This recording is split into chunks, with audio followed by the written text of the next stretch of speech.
office దగ్గరికి Telugu Desam party కాదు పోయేది, కేసీ ప్రభాకర్ రెడ్డి కార్యకర్తలు పోయి ఎస్పీ గారితో ముఖాముఖి మాట్లాడి ఏంటి మా పరిస్థితి, ఉండమంటే ఉంటాం, పొమ్మంటే పోతాం,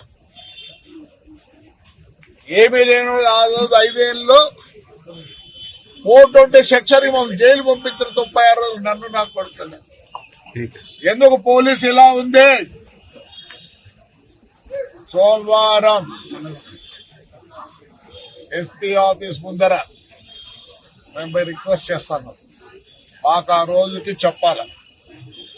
మాకు ఈవిడ బతికేది పార్టీలతో కాదు, ఇంకోటి కాదు, ప్రజలతో బతుకుతానం కాబట్టి ఇది ఏదో తెలుసుకోవాలా, పోలీసుతో తెలుసుకోవాలనుకున్నాం కాబట్టి సోమవారం 10:30కు ఎస్పీ ఆఫీస్ దగ్గర జేసీ ప్రభాకర్ రెడ్డి కార్యకర్తలు, నాట్ తెలుగుదేశం కార్యకర్తలు